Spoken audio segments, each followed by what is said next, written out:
No livro do profeta Daniel, capítulo 6.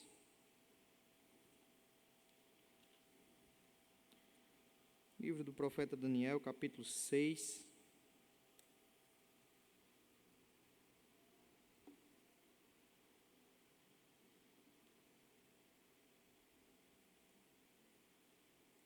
Vamos ler todo esse capítulo.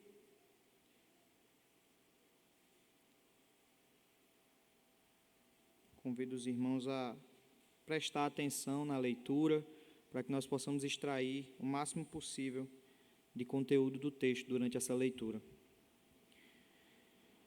Daniel, capítulo 6, diz assim: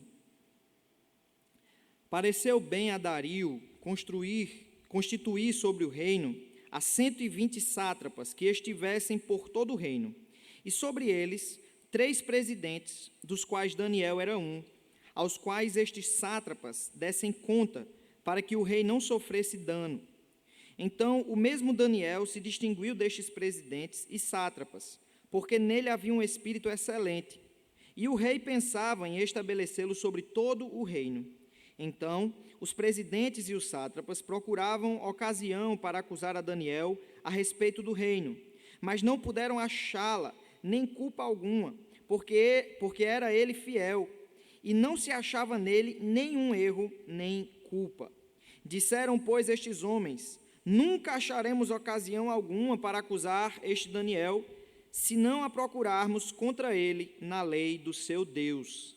Então, estes presidentes e sátrapas foram juntos ao rei e lhe disseram: ó rei Dario, vive eternamente. Todos os presidentes do reino, os prefeitos e sátrapas, conselheiros e governadores, concordaram em que o rei estabeleça um decreto e faça firme o interdito que todo homem que por espaço de 30 dias fizer petição a qualquer deus ou a qualquer homem, e não a ti, ó rei, seja lançado na cova dos leões. Agora, pois, ó rei, sanciona o interdito e assina a escritura, para que não seja mudada segundo a lei dos medos e dos persas, que se não pode revogar. Por esta causa, o rei Dario assinou a escritura e o interdito. Daniel, pois, quando soube que a escritura estava assinada, entrou em sua casa e em cima no seu quarto, onde havia janelas abertas do lado de Jerusalém, 3 vezes por dia se punha de joelhos e orava e dava graças diante do seu Deus, como costumava fazer. Então, aqueles homens foram juntos e, tendo achado a Daniel a orar e a suplicar diante do seu Deus, se apresentaram ao rei e, a respeito do interdito real, lhe disseram: não assinaste o interdito que, por espaço de 30 dias, todo homem que fizesse petição a qualquer deus ou a qualquer homem, não a ti, ó rei, fosse lançado na cova dos leões? Respondeu o rei e disse: esta palavra é certa, segundo a lei dos medos e dos persas, que se não pode revogar. Então responderam e disseram ao rei: esse Daniel, que é dos exilados de Judá, não faz caso de ti, ó rei, nem do interdito que assinaste. Antes, 3 vezes por dia faz a sua oração. Tendo o rei ouvido estas coisas, ficou muito penalizado e determinou consigo mesmo livrar a Daniel, e até ao pôr do sol se empenhou por salvá-lo. Então aqueles homens foram juntos ao rei e lhe disseram: sabe, ó rei, que é lei dos medos e dos persas, que nenhum interdito ou decreto que o rei sancione se pode mudar. Então o rei ordenou que trouxessem a Daniel e o lançassem na cova dos leões. Disse o rei a Daniel: o teu Deus, a quem tu continuamente serves, que ele te livre. Foi trazida uma pedra e posta sobre a boca da cova, selou-a o rei com o seu próprio anel e com um dos seus grandes, para que nada se mudasse a respeito de Daniel. Então o rei se dirigiu para o seu palácio, passou a noite em jejum e não deixou trazer à sua presença instrumentos de música, e fugiu dele o sono. Pela manhã, ao romper do dia, levantou-se o rei e foi com pressa à cova dos leões. Chegando-se ele à cova, chamou por Daniel com voz triste. Disse o rei a Daniel: Daniel, servo do Deus vivo, dar-se-ia o caso que o teu Deus, a quem tu continuamente serves, te tenha podido livrar-te dos leões? Então Daniel falou ao rei: ó rei, vive eternamente. O meu Deus enviou o seu anjo e fechou a boca dos leões, para que não me fizessem dano, porque foi achada em mim inocência diante dele. Também contra ti, ó rei, não cometi delito algum. Então o rei se alegrou sobremaneira e mandou tirar a Daniel da cova. Assim foi tirado Daniel da cova, e nenhum dano se achou nele, porque crera no seu Deus. Ordenou o rei, e foram trazidos aqueles homens que tinham acusado a Daniel, e foram lançados na cova dos leões, eles, seus filhos e suas mulheres. E ainda não tinham chegado ao fundo da cova, e já os leões se apoderaram deles, e lhes esmigalharam todos os ossos. Então o rei Dario escreveu aos povos, nações e homens de todas as línguas que habitam em toda a terra: paz vos seja multiplicada. Faça um decreto pelo qual em todo o domínio do meu reino os homens tremam e temam perante o Deus de Daniel, porque ele é o Deus vivo e que permanece para sempre. O seu reino não será destruído e o seu domínio não terá fim. Ele livra e salva e faz sinais e maravilhas no céu e na terra. Foi ele quem livrou a Daniel do poder dos leões. Daniel, pois, prosperou no reinado de Dario e no reinado de Ciro, o persa. Amém. Irmãos, hoje nós vamos expor essa passagem à luz do tema: o Deus que livra, salva e faz sinais e maravilhas nos céus e na terra.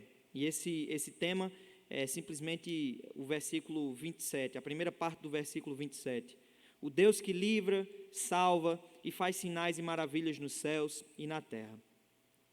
Meus irmãos, o capítulo 6 do profeta Daniel, ele encerra a parte histórica do livro de Daniel, para dar lugar às visões e às profecias que vão se seguir agora do capítulo 7 até o capítulo 12.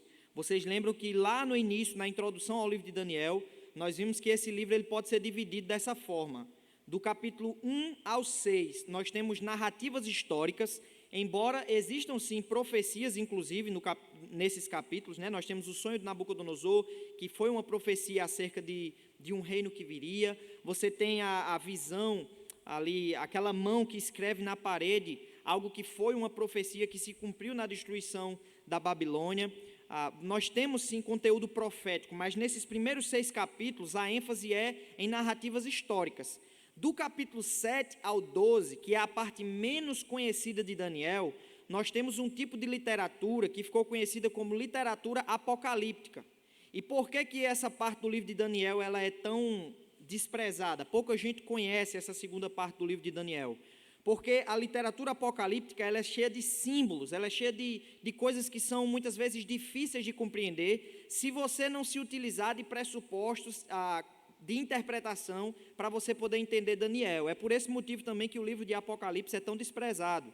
Geralmente é o livro que a gente menos conhece da Bíblia, é o livro que a gente menos se preocupa em ler da Bíblia, porque é muito difícil de entender. E Daniel, ele é muito conhecido pela parte histórica, mas essa parte que nós vamos iniciar aí, não sei quando, né? Porque a gente vai dar uma pausa nos cultos da quarta-feira, mas essa parte profética ela é importantíssima, porque ela tem uma ligação intrínseca com a parte histórica. Por exemplo, se você for ler aí o capítulo 7, o primeiro versículo do capítulo 7, ele diz assim: no primeiro ano de Belsazar, rei da Babilônia, teve Daniel um sonho e visões ante seus olhos. Ou seja, essas visões que vão ser reveladas aí nesses capítulos posteriores, elas aconteceram durante o período dessas narrativas históricas. Por exemplo, quando nós vemos aqui o capítulo 6, nós estamos vendo o período do rei Dario, ou do rei Ciro, nós vamos tratar disso. O capítulo 5 falou do rei Belsazar, ou seja, o capítulo 7 vai voltar ao tempo de Belsazar, e vai mostrar que durante o reinado de Belsazar, Daniel teve essa visão. Então essas visões, elas aconteceram durante o desenrolar da história, e muita coisa da história de Daniel, nós vamos compreender também a partir dessas visões. Por exemplo, aqui nesse sonho que Daniel teve no capítulo 7, ele viu que o reino da Babilônia seria destruído. Ele teve uma visão e lhe foi explicado que aquele reino seria destruído. Então isso faz com que Daniel tenha coragem de afrontar Belsazar, porque ele sabia que aquele reino seria destruído. Então o conteúdo histórico confirma o conteúdo profético, e o conteúdo profético, ele lança luz sobre aquilo que nós vimos até agora. Dá para entender um pouquinho da bravura de Daniel, da certeza que ele tinha de que aqueles reinos, eles dariam lugar ao reino de Deus, porque não apenas haviam sonhos sendo revelados a Nabucodonosor, mas o próprio Daniel era profeta. O próprio Daniel recebia visões do Senhor que falavam sobre o reino que viria. Então, o capítulo 6, ele encerra essa parte histórica e ele dá início a essa parte profética. Nós sabemos que todas essas narrativas históricas, do capítulo 1 ao 6, elas têm o propósito de estabelecer a soberania de Deus sobre todas as coisas, para que fique bem evidente que esse Deus que fez todas as profecias a Daniel, que deu todas as visões acerca de um reino que se seguiria, ele tem poder para cumprir essas profecias. Então, quando a gente olha para o capítulo 1 até o capítulo 6 de Daniel, nós vemos a soberania de Deus sendo exposta diante de nós desde o primeiro versículo, desde os primeiros versículos, que falam que Deus entregou o povo de Judá a Nabucodonosor, e foi Deus quem permitiu que Nabucodonosor entrasse lá e pegasse inclusive os utensílios do templo. No capítulo 2 nós vamos ver Deus dando um sonho a Nabucodonosor e dando a Daniel a capacidade de interpretar esse sonho. Então, assim, a gente vai vendo aqui manifestações da soberania divina o tempo todo.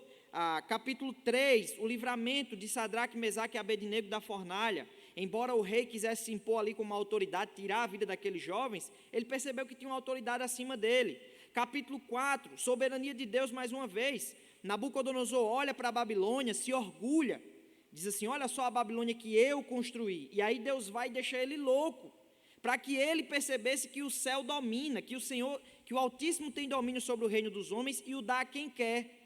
Capítulo 5, Belsazar, mais uma vez, é punido por Deus, porque não aprendeu essa lição. Ele não aprendeu que Deus tem domínio sobre o reino dos homens. O capítulo 5 vai citar o caso de Nabucodonosor, dizendo: você deveria ter aprendido essa lição com seu pai Nabucodonosor. E agora, no capítulo 6, nós vamos ver mais uma revelação da soberania de Deus sobre o reino dos homens. Então isso nos prepara para as profecias, ou seja, o Deus que vai nos dar todas essas profecias, que vem do capítulo 7 ao 12, é um Deus que tem total domínio sobre todas as coisas, então ele vai cumprir. Se ele tem poder sobre os reis do mundo, sobre até os sonhos e visões que os reis têm, se ele tem domínio sobre as chamas daquela fornalha que não foram capazes de tocar a Daniel, se ele foi capaz de cumprir o que ele disse a Nabucodonosor, que o seu reino seria dividido, seria dominado e dividido, se ele cumpriu tudo isso, se ele é soberano sobre todas essas coisas, então não há nada que possa frustrar as suas promessas. E por que isso é importante? Porque o livro de Daniel, ele foi e continua sendo um alimento para o povo de Deus, para os eleitos de Deus, durante períodos de tribulação. O povo de Judá ainda passaria por muitos problemas. Eles tinham a impressão de que, no ano do rei Ciro, que permitiu que o povo voltasse para a terra, você vê isso no livro de Neemias e Esdras, o povo voltou para a terra, mas eles voltaram para a terra, ainda debaixo do domínio do Império Persa. Quando eles chegam lá e reconstroem os muros e o templo, eles olham para o templo e percebem que o templo não tinha a glória do primeiro templo, ele não era belo como o primeiro templo, e de repente a gente chega no contexto de Malaquias, em que o povo, vendo toda aquela situação, Malaquias se passa no contexto do Império Persa, ali quando o povo volta para a terra, o templo já está construído, e sabe o que é que o povo diz? Não vale a pena servir a Deus. E Deus diz assim: eu amo vocês, e o povo diz: em que nos tens amado? O Senhor nos ama? A gente passou 70 anos na Babilônia, voltamos para a terra, está aqui um templo pequeno, nós estamos debaixo da autoridade da Pérsia, tem um governador sobre nós, e o Senhor quer dizer que nos ama, e Deus vai ter que tratar disso. O povo começa a prestar culto sem vontade, levam animais aleijados para Deus, e começam a achar cansativo servir a Deus. Eles dizem assim: que canseira. Então você vê no contexto de Malaquias que o povo estava triste, e se aproximaria dali situações piores, porque o Império Grego viria com Antíoco Epifanes, quando chegasse no tempo de Antíoco Epifanes, e ele perseguiu duramente os judeus, ele fez imposições muito pesadas, e eles sofreram muito. Depois de Antíoco Epifânio, depois do Império Grego, vem o Império Romano, e o povo é dominado pelo Império Romano, até ser destruído Jerusalém no ano 70. Os próprios cristãos continuaram sofrendo nas mãos dos imperadores. Então, nós precisamos entender que o livro de Daniel, ele seria um alento para o povo de Deus, e ele continua sendo, porque nesse mundo caído, o povo de Deus ele vai passar por muito sofrimento ainda. A gente vai estar debaixo da mão de autoridades políticas tão perversas quanto Nabucodonosor, mas nós sabemos que um dia, o nosso Deus, ele vai suscitar um reino de forma perfeita, esse reino que já veio e que cresce a cada dia. E esse reino do Altíssimo, ele vai servir de conforto, de libertação, e ele deve ser a nossa esperança nesses momentos de tribulações. Então as profecias de Daniel, de que um dia o Senhor suscitará um reino que será eterno, que não terá fim, é algo que ajuda o nosso coração a ter perseverança e esperança nos momentos de tribulação. Um dia, irmãos, todas as nações virão e se prostrarão diante do Rei dos Reis, Jesus Cristo, o Messias prometido. Isso é algo que é indiscutível. Esse nosso Deus que é soberano, que tem domínio sobre a história, ele vai cumprir as suas promessas.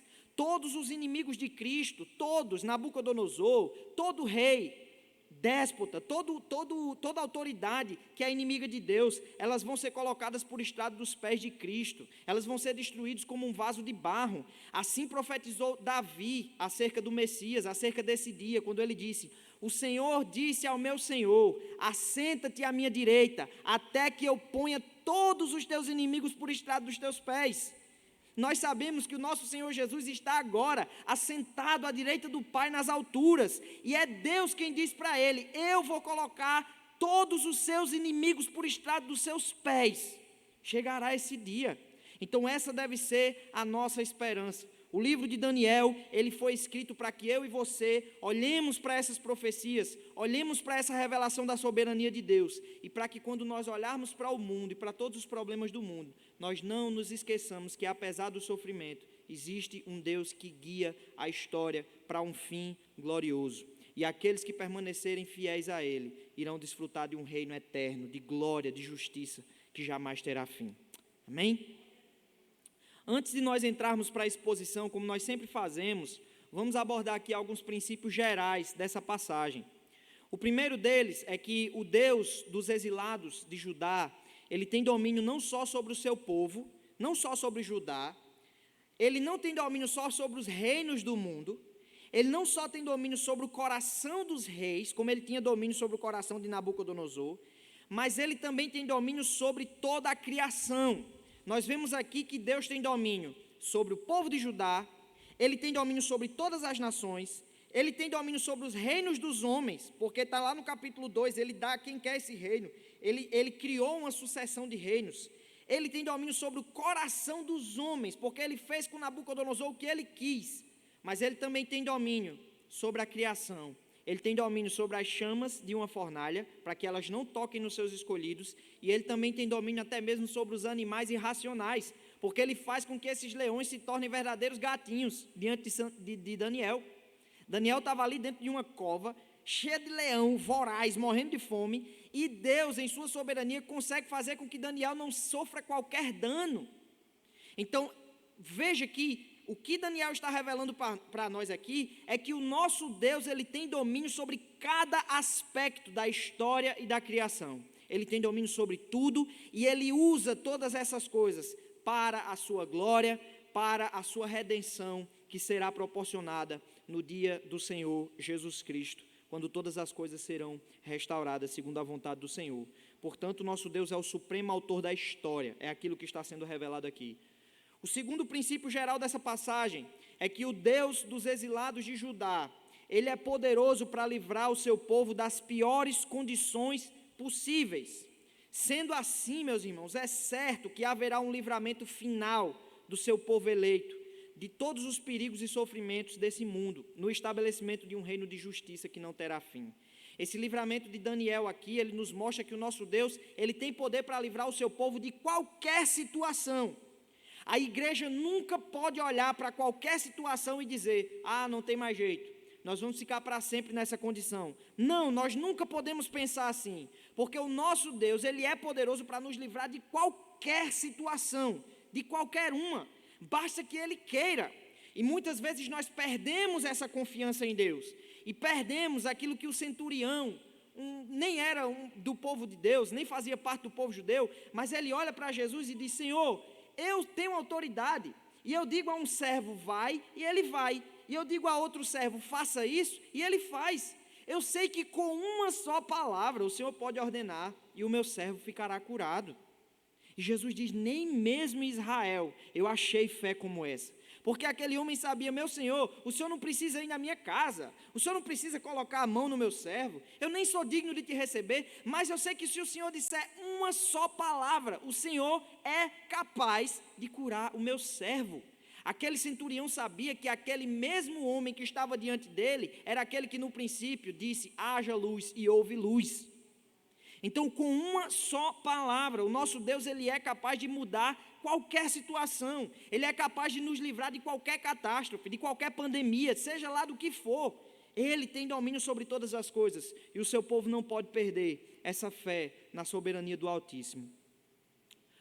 Terceiro ponto fundamental dessa passagem é que os servos do Senhor, quando exercem as suas vocações para a glória de Deus, inevitavelmente eles se destacam no meio dos incrédulos. Nós vemos aqui Daniel agindo de tal forma para a glória do seu Deus, que esses sátrapas, esses governadores, não conseguiram achar um só motivo, um só erro em Daniel para acusá-lo diante do rei.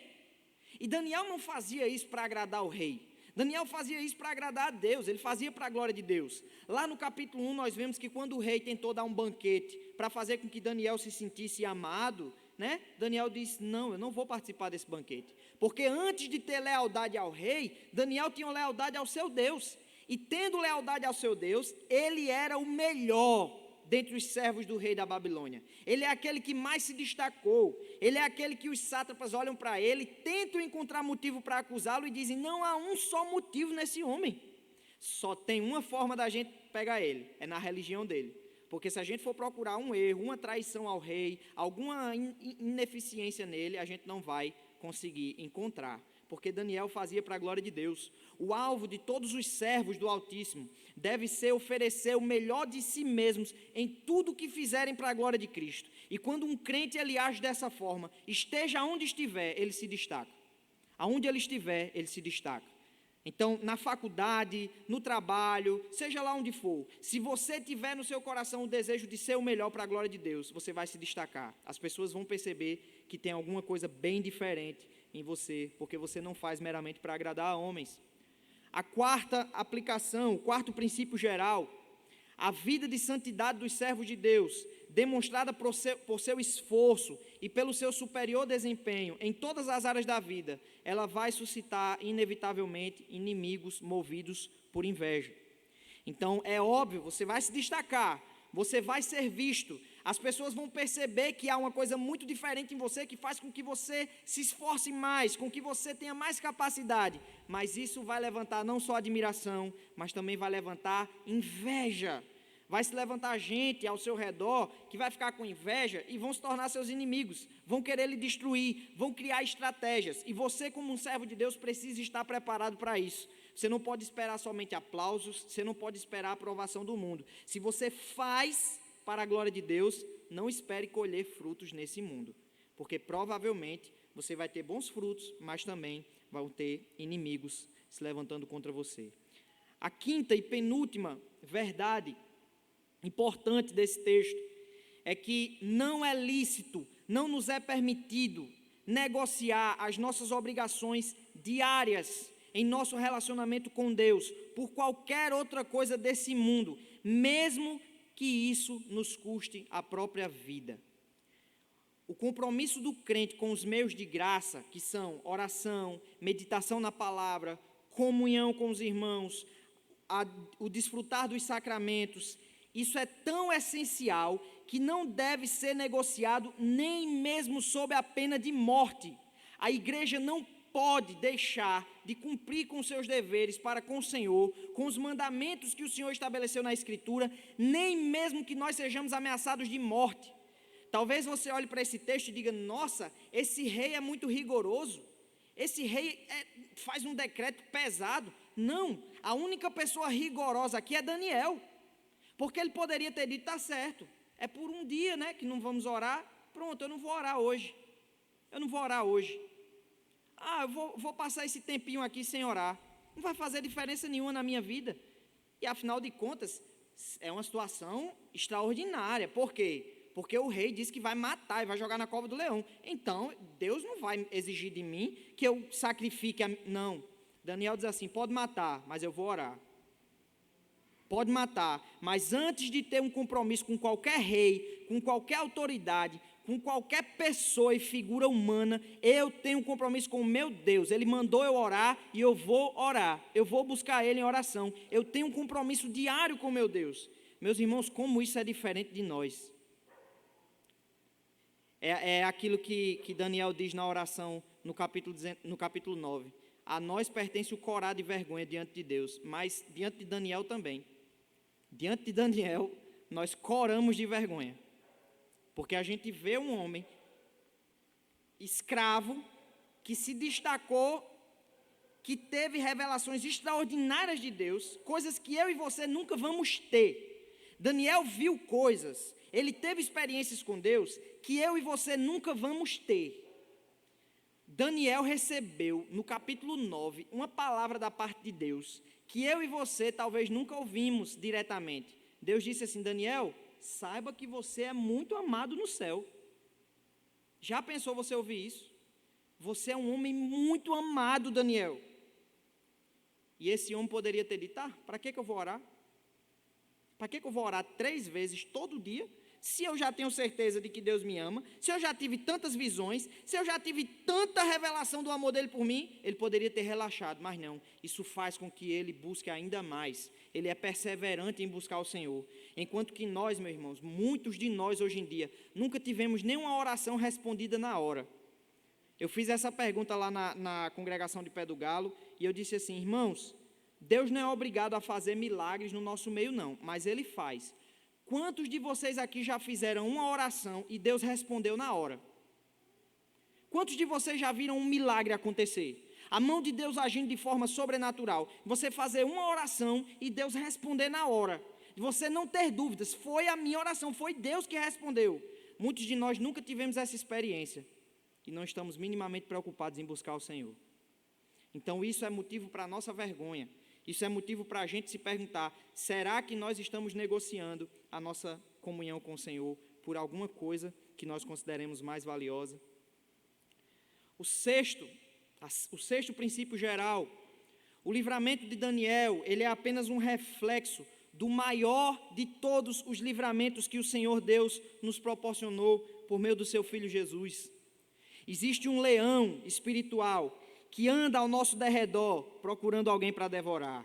É assim que Pedro descreve a Satanás. Ele é um leão feroz, voraz, terrível, que vive andando ao nosso derredor procurando alguém para devorar. E um dia nós estivemos debaixo da autoridade desse leão. Ele era o nosso pai. Ele é o espírito que agora atua nos filhos da desobediência. Debaixo da autoridade desse leão, Satanás, nós éramos por natureza filhos da ira de Deus, estranhos às alianças da promessa.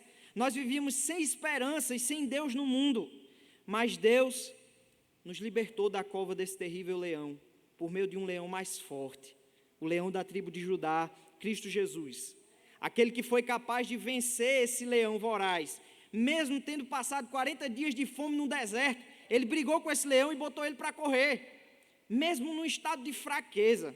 E esse leão, o leão da tribo de Judá, ele é aquele que venceu a morte. Ele destruiu de uma vez por todas o terrível Satanás, e ele nos transportará um dia para o reino eterno de glória, onde só ele será rei, onde só ele será a luz que brilhará sobre nós, onde só ele será a autoridade sobre nós. Ele nos libertou da pior de todas as covas, e ele nos dá a garantia de que nós chegaremos ilesos. Satanás não nos toca mais no seu eterno reino celestial. Meus irmãos, tendo em vista esses princípios, essa passagem ela esclarece, ela fica mais clara diante de nós, porque nós percebemos que não é meramente uma narrativa, uma historinha para a gente contar na escola dominical para as criancinhas. Não interessa quem é Daniel, não interessa quem é Dario, não interessa quem são os sátrapas. O tema principal dessa passagem é que há um Deus sobre a vida de Daniel, sobre esses sátrapas, sobre Dario, sobre toda a história, sobre os leões. E há um Deus que tem um plano para a história.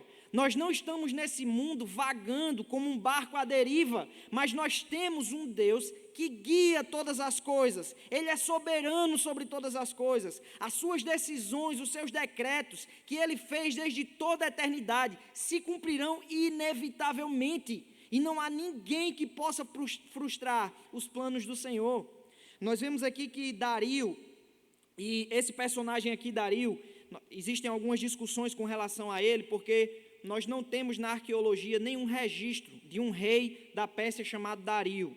Então alguns tentam dizer que esse rei na verdade nunca existiu, que foi o autor de Daniel que criou. Mas isso é perigoso, porque tentaram fazer isso no século XIX com o rei Belsazar. Diziam que Belsazar nunca existiu, porque não havia nenhuma evidência histórica de que Belsazar tivesse existido. E depois, quando os teólogos liberais morreram, não sei se vocês sabem, mas os teólogos liberais, eles morrem e ficam sem saber que as suas descobertas fantásticas eram falsas. Eles morreram e foram achados tabletes cuneiformes na Babilônia que tinham descrições acerca de um rei chamado Belsazar. E como diz um famoso livro, né? E a Bíblia tinha razão. E os teólogos liberais estavam errados. Então, Dario, que é citado aqui, existe uma discussão acerca dele da seguinte forma. Por quê? O reino que sucedeu o reino de Belsazar, o reino da Babilônia, foi o reino Medo-Persa. E esse reino, o exército que invade a Babilônia e que domina a Babilônia e todo o mundo daquela época, foi o rei Ciro, o persa. E no primeiro ano do rei Ciro, Ciro vai permitir, inclusive, que o povo de Judá volte para a terra e reconstrua a terra. É aquilo que nós vemos nos livros de Neemias e Esdras. Não se sabe de um rei Dario. O primeiro rei ali, que vai dominar a Babilônia com seu poder, era o rei Ciro. E quando nós olhamos aqui para essa descrição no capítulo 6 aqui, no versículo 28 diz assim: Daniel, pois, prosperou no reinado de Dario e no reinado de Ciro, o persa. Então, aqui nós temos algumas possibilidades de interpretação. Primeiro, é que Dario seria um rei menor, um rei debaixo da autoridade de Ciro, como aconteceu, por exemplo, com Belsazar e o seu pai, Nabônido. Poderia ser dessa forma. Ou o texto pode apontar para um reino que sucedeu ao outro, o que é muito improvável. Então, a opção mais provável dentre essas duas seria a primeira, de que ele fosse um rei menor e que esses reinos acontecessem ali contemporaneamente, porque era, na verdade, o mesmo reino. E a posição que eu defendo, e que é defendido pela autora Joyce Baldwin, do comentário Vida Nova, do comentário Cultura Bíblica, é de que Dario e Ciro são a mesma pessoa. Eles são a mesma pessoa. É a mesma pessoa com nomes diferentes. E que, na verdade, o versículo 28 deveria ser traduzido assim: Daniel, pois, prosperou no reinado de Dario, isto é, no reinado de Ciro, o persa. Então, Dario, que é chamado de Dario o Medo, seria a mesma pessoa que Ciro o persa. Eles reinam, não que eles reinem juntamente, mas são a mesma pessoa. Era muito comum nessa época reis terem dois nomes. Existem vários casos de reis dessa mesma época que tinham dois nomes, eram conhecidos por dois títulos. E nós sabemos que Ciro, ele era descendente tanto da casa real da Pérsia quanto da Média. Então, esse reino Medo-Persa estaria centralizado na figura desse rei Ciro. Então, quando você lê Dario aqui, leia Ciro, porque é a mesma pessoa. E o versículo 28 fica: Daniel, pois, prosperou no reinado de Dario, isto é, no reinado de Ciro, o persa. Então, essa seria a tradução mais apropriada para esse versículo. Dario, ele quis constituir sobre o reino dele um reino gigantesco. O reino da Pérsia era gigantesco. Eles tomaram conta do mundo. E ele quis constituir sobre esse reino sátrapas, ou seja, eram governadores de províncias. Ele quis dividir o seu reino em subordinados que eram governadores de várias províncias. E ele coloca Daniel como um dos 3 presidentes. Esses sátrapas, eles teriam 3 pessoas que estariam coordenando eles, que estariam vigiando eles, procurando saber o que é que estava acontecendo, como é que eles estavam agindo, e Daniel era um deles. Daniel era um desses 3. Então nós vemos, irmãos, que Daniel ele já era aqui um personagem de destaque na Babilônia. Um detalhe, Daniel aqui já não era mais o jovem. Não tem aqui a imagem de Daniel como aquele jovenzinho do início. Daniel aqui já é um velho. Lembrem que no primeiro ano de Ciro, o povo volta para a Babilônia. E quem lembra quantos anos durou o cativeiro? Alguém lembra? Está lá em Jeremias a profecia de que duraria quantos anos? 70 anos. Então, já se passaram aqui 70 anos de cativeiro. Então, Daniel aqui, ele já é um homem velho. E sendo esse homem velho, o reino da Babilônia é substituído pelo Império Persa, e Daniel é um homem tão conhecido, ele é um homem tão valorizado, tão importante, que o rei coloca ele sobre o seu reino para chefiar os seus sátrapas, juntamente com mais 3 presidentes. E Daniel, ele era um que se destacava, ele se destacava de todos, inclusive sobre esses 3. E o rei resolveu colocar Daniel, ele chegou a querer colocar Daniel até sobre todo o reino. Ele ficar acima de todos os sátrapas, dele ser um só acima de todos, porque havia nele, o texto diz, um espírito excelente. Nós não compreendemos muito bem o que significa aqui espírito excelente, mas a ideia é de que Daniel ele tinha algo diferente. Daniel se destacava no meio daqueles, ele não era como eles, mas ele estava muito acima, ele era alguém que era muito capaz. Aqui a gente vê, irmãos, aquele primeiro princípio que eu coloquei, não o primeiro princípio, perdão, o terceiro princípio que eu coloquei, de que os servos de Deus, quando eles vivem para a glória de Deus, inevitavelmente eles se destacam. Quando um servo de Deus, ele exerce as suas funções na sua vida, seja em família, em trabalho, nos seus estudos, seja na igreja, seja lá como for, necessariamente ele vai se destacar porque ele vai ser o melhor funcionário, ele vai ser o melhor aluno. Se ele for um político, ele vai ser o melhor. E a luta do cristão deve ser sempre, esteja onde estiver, fazer o melhor, porque ele faz para a glória de Deus, ele não faz para homens. Então, você, servo do Senhor, quando você vai para a sua faculdade, você não vai só para ganhar dinheiro, não. Você não vai só para ganhar boa nota. Você não vai só para dar orgulho para os seus pais. Você não vai para a faculdade meramente para servir a homens. Se você pensa assim, você pensa como o mundo. Quando você vai para a sua faculdade, você vai para a glória de Deus. Quando você vai para o seu trabalho, você não vai servir ao seu patrão, você não vai servir ao homem, você vai servir a Deus. Então você tem a obrigação de ser o melhor. Você tem a obrigação de ser visto pelos outros como aquele que mais se esforça, que mais se dedica. E mesmo que as pessoas não compreendam isso, mas elas vão olhar para você e elas vão ver alguém que é diferente. Infelizmente, nós chegamos num tempo, irmãos, em que as empresas, quando descobrem que a pessoa que vai ser contratada é crente, coloca logo para fora. Não contrata mais. Porque muitas vezes nós temos características de mundanos no nosso trabalho, na nossa escola, na nossa faculdade. A gente se iguala a todos os outros. Para nós é muito bom simplesmente ser mais um, estar entre os melhores. Não, você tem que ser o melhor, é isso que você tem que almejar. Não para o seu orgulho próprio, não para servir a homens, mas para a glória de Deus. Para a glória de Deus, é para isso que nós vivemos. Portanto, quer comais, quer bebais, ou façais outra coisa qualquer, fazei tudo para a glória de Deus. Foi o que o apóstolo Paulo nos disse. Por isso, jovem, você que já trabalha, você que é pai, que é mãe, eu sei que é difícil, é óbvio, nós nunca vamos atingir o nível máximo nesse sentido, mas deve ser o nosso alvo, Infelizmente, irmãos, nós não somos assim. Infelizmente, nós temos vivido em situações. O pastor Augusto Nicodemos, ele conta uma história sobre isso, que ele disse que um irmão chega para o pastor e diz assim: pastor, ore por mim que eu fui tirado do meu trabalho. Fui demitido. E aí o pastor vai e diz assim: por quê, meu irmão? Ele: não, porque meu patrão não gosta de crente. Meu patrão tem raiva de crente, descobriu que eu sou crente e me demitiu. Me persegue e me demitiu. E aí o pastor conhecia o dono da empresa e liga e diz assim: rapaz, você demitiu fulano? E ele diz assim: demiti, pastor, porque olha, fulano só chega atrasado, fulano maltrata aqui os funcionários, fulano, a sala que ele trabalha é imunda, ele é conhecido aqui por passar nota fiscal falsificada, ele é conhecido por ser injusto, ele não é uma pessoa digna, então eu demiti ele, coloquei ele para fora. E aí o que é que a gente faz? Estou sendo perseguido por Satanás. Não, você não glorificou a Deus no seu trabalho dando o melhor de si, então é merecido que você saia, é merecido que você passe fome, é merecido que você mendigue.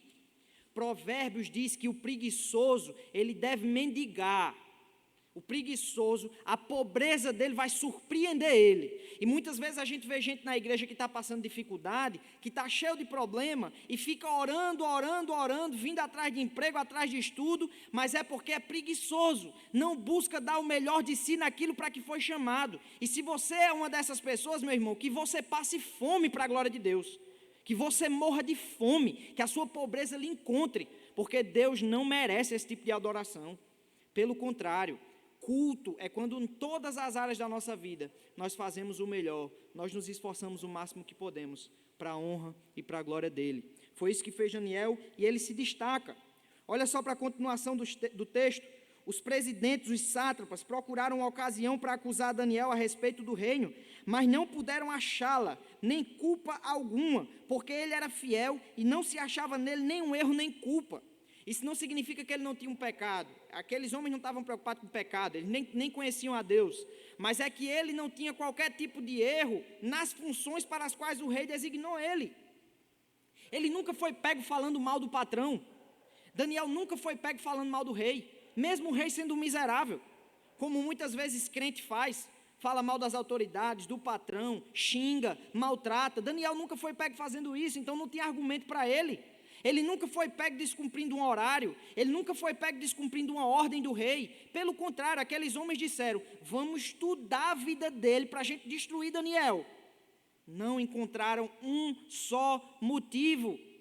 Meus irmãos, quantos de nós hoje, se o mundo entrar nas nossas redes sociais, nós estamos perdidos? Porque no dia que você disse que estava doente para não ir para o trabalho, você foi para o shopping. No dia que você disse que não tinha condições de ir para a aula porque estava com dor de cabeça, você ficou maratonando Netflix em casa. Porque no dia que você falou que não tinha condições de fazer algo, na verdade você tinha, e você foi simplesmente alguém que não cumpriu com seu dever. Quantos e quantos de nós somos mau exemplo para o mundo, inclusive? Para o mundo, inclusive. Que o Senhor tenha misericórdia de nós. Mas Daniel, irmãos, aqui é mais uma aplicação. O povo encontrou em Daniel, aqueles homens encontraram em Daniel, só uma forma, que para eles era indiscutível de que Daniel ia morrer. Só tem uma maneira, é a lei do Deus dele.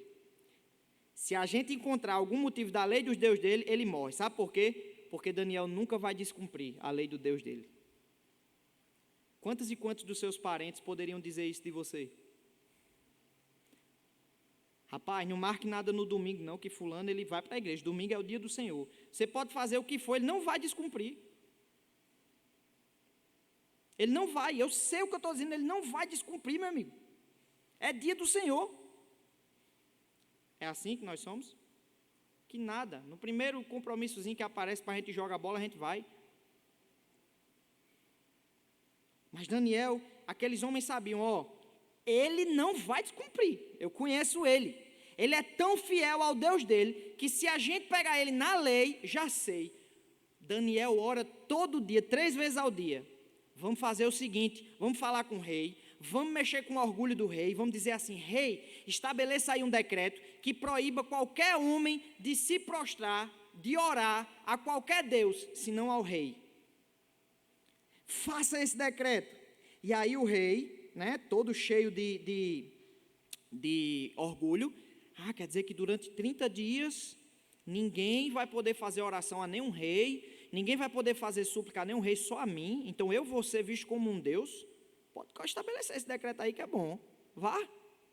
Só que o rei esqueceu de Daniel, e o rei gostava tanto de Daniel, e eles estabelecem aquele decreto, e o texto diz que quando Daniel soube que a escritura estava assinada, ele simplesmente entrou na sua casa, e lá em cima no seu quarto, onde havia janelas abertas do lado de Jerusalém, ele ainda sabia, apesar de 70 anos, ele dizia: eu não sou daqui.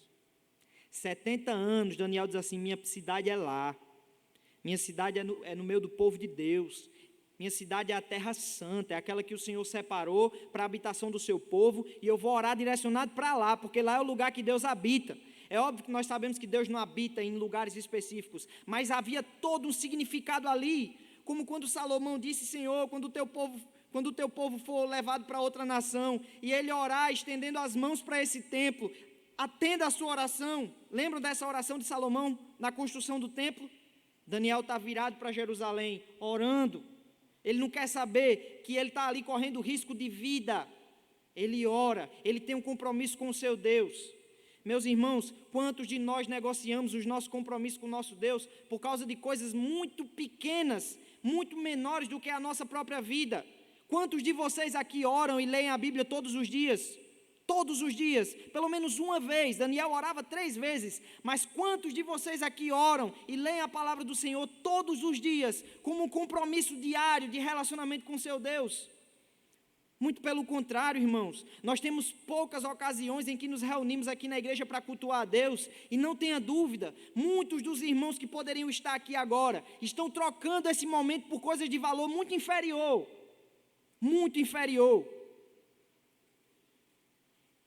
Quantos e quantos de nós trocamos os nossos momentos de oração por maratonar Netflix, por assistir programas nefastos como Big Brother Brasil, por fazer tantas coisas que não edificam a nossa vida?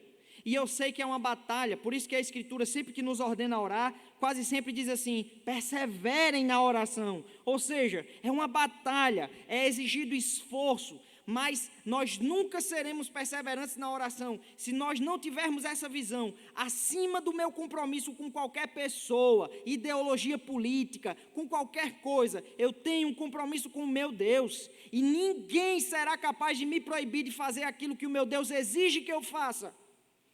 Eu sei que o conselho da igreja está tomando uma decisão sábia com relação ao fechamento das igrejas, mas eu queria convidar o conselho da igreja e toda a igreja a uma reflexão. Meus irmãos, por que só a igreja para? Por que só a igreja baixa a cabeça diante do governo e para as suas programações, quando nós olhamos para o mundo e a gente vê coisas que são consideradas essenciais, que estão acima da essencialidade da igreja e que não param? Por que muitas vezes você que defende fique em casa, não tem que ter culto mesmo, você sai com seus amigos durante a pandemia?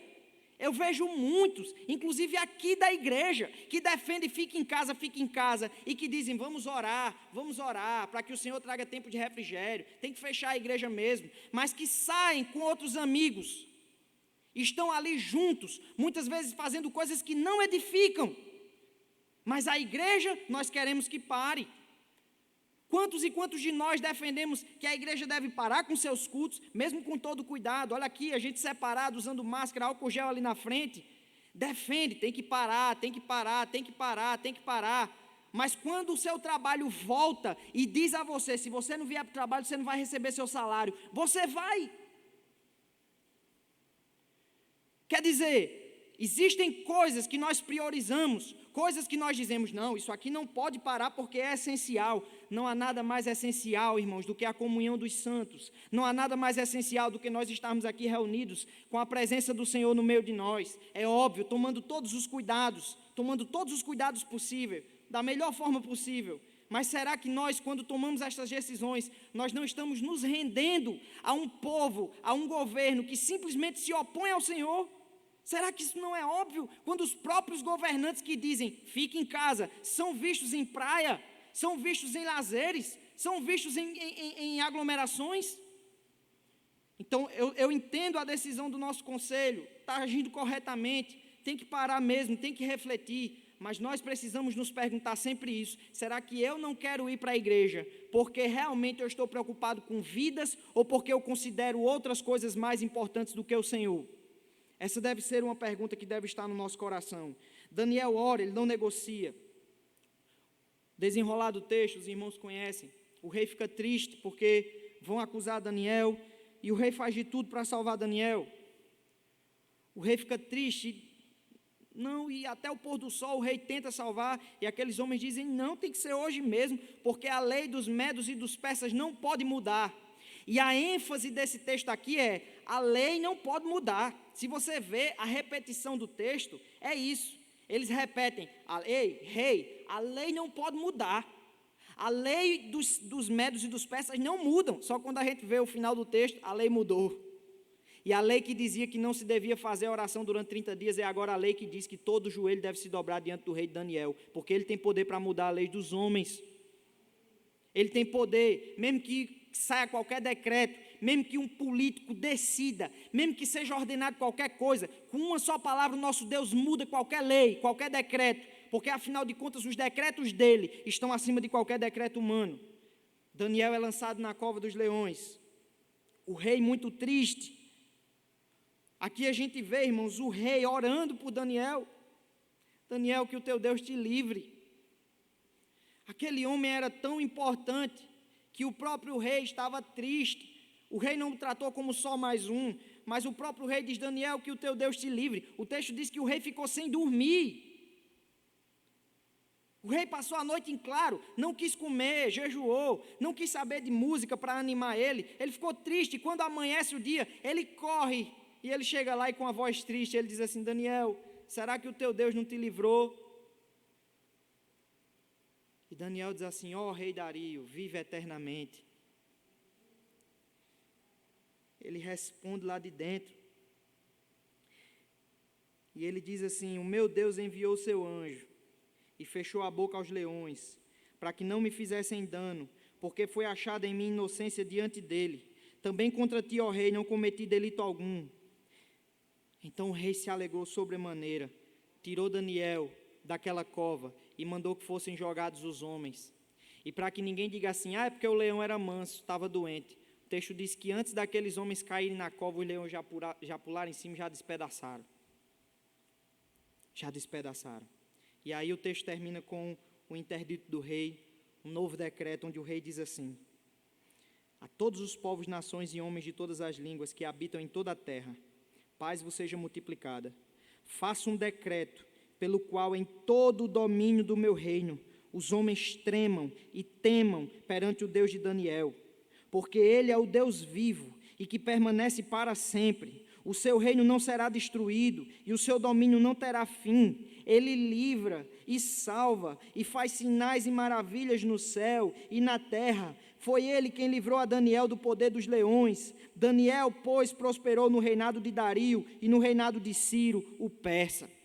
Meus irmãos, nós olhamos para o mundo e nós vemos tanta coisa horrível acontecendo, e isso faz com que nós nos esqueçamos disso que um rei ímpio está professando, de que esse Deus é soberano, tem controle sobre todas as coisas, e que é um Deus que livra, é um Deus que salva, é um Deus que faz sinais e maravilhas no céu e na terra. Nós nos esquecemos disso, porque o coronavírus tem colocado a igreja de joelhos, apavorada, diante de um mundo que parece não ter controle, porque nós olhamos para a realidade debaixo do sol, e como o autor de Eclesiastes, a gente está sempre dizendo, tudo é vaidade, nada faz sentido.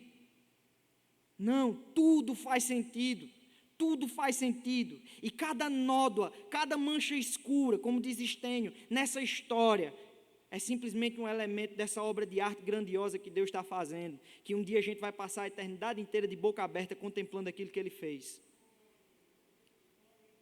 Meus irmãos, não se rendam à desconfiança, não se rendam ao medo. Eu não estou dizendo que você é imune ao Covid, não, você não é. Mas eu tenho plena certeza que você só será atingido quando o Senhor quiser, e se Ele quiser. E isso deve trazer descanso ao nosso coração. Tome todos os cuidados, faça a sua parte, mas não trema, não tema diante de outra coisa que não seja o seu Senhor. Porque se Ele quiser lhe livrar, Ele irá lhe livrar. E se Ele quiser que você pegue o vírus, você pode se esconder dentro de uma caverna. A vontade dEle vai se cumprir. O que você deve se perguntar é: meu Deus, nessa condição, qual é a melhor forma de te glorificar? É ficando trancado dentro da minha casa, apavorado, comendo os cabelos, me tremendo? Ou é tentando encontrar na tua palavra uma forma de fazer a tua obra, de glorificar o teu nome? Nós perdemos um irmão lá na congregação, vítima de Covid-19, irmão Assis. E talvez você diga assim, nossa, que condição triste do irmão Assis, que condição maravilhosa do irmão Assis. Irmão Assis está com o Senhor agora. Irmão Assis cumpriu aquilo que ele foi chamado por Deus para cumprir nessa terra. Ele viveu cada segundo da sua vida que foi determinado por Deus. E nós não podemos encarar a morte de um santo como sendo uma tragédia. A morte de um santo é uma bênção. É quando Cristo recebe em seus braços aquele que ele escolheu. Aqueles homens que apedrejavam Estevão olhavam para a situação meramente com os olhos humanos. E para eles era simplesmente um homem pobre sendo apedrejado. Era o mais infeliz de todos os homens. Mas Estevão disse, eu vejo os céus abertos e Jesus à direita de Deus. Jesus estava em pé à direita de Deus, como quem diz, venha Estevão para os meus braços. Estevão tem força para olhar para aqueles que estavam apedrejando e dizer, Pai, perdoa-lhes, não impute a eles esse pecado. Que tipo de crente covarde nós somos hoje, que a gente treme diante de qualquer possibilidade de uma doença, diante de qualquer possibilidade de perdermos as nossas vidas.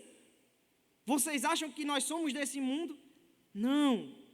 Se for da vontade de Deus que você venha a morrer de um vírus, se for da vontade de Deus que você esteja glorificando a Ele numa cama de um hospital, se for da vontade de Deus que você seja tomado por seja lá o que for, não deixe que o desespero tome seu coração, mas glorifique a Ele naquela condição, porque acima da nossa saúde física, deve estar o nosso anseio por glorificar a Deus.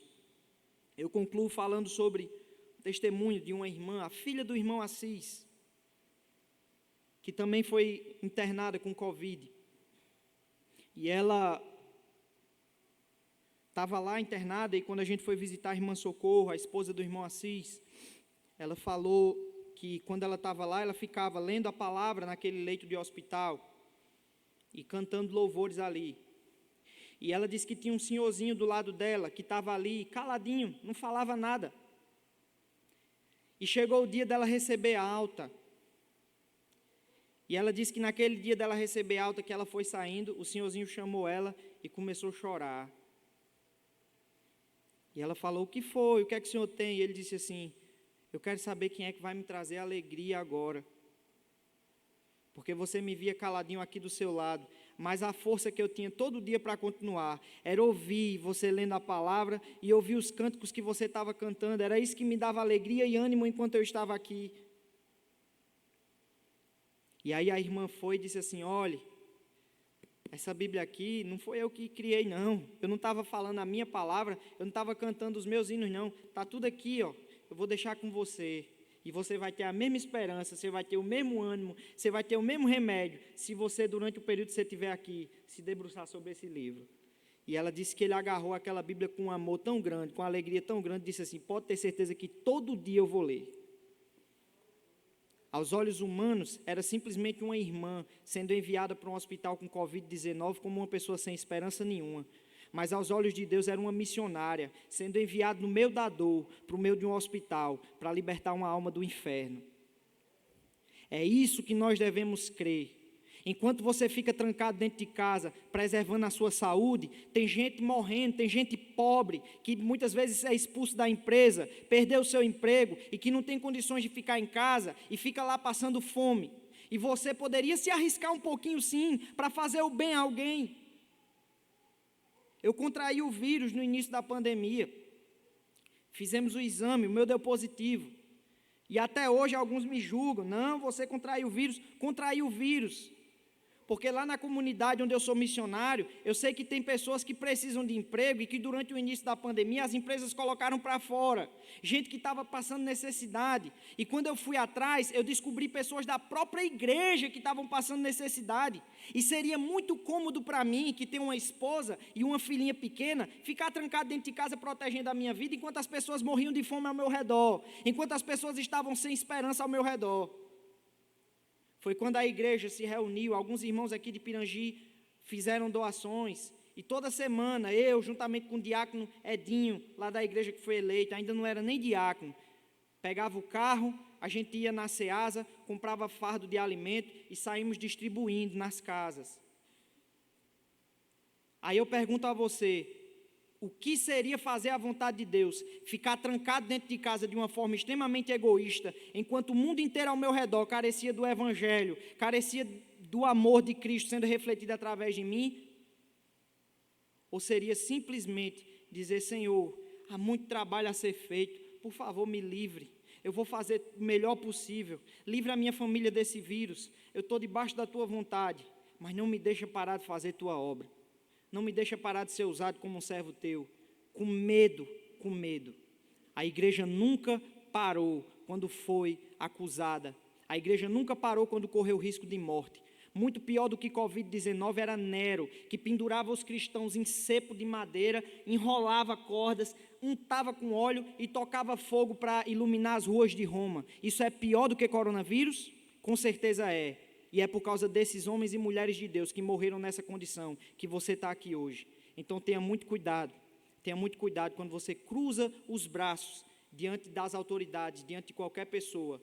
Não para salvar vidas. Se for isso, ok. Mas analise o seu coração e veja se não é simplesmente uma negociação do serviço ao Senhor por outras coisas, muitas vezes por ideologias políticas. Que Deus tenha misericórdia de nós. Vamos orar?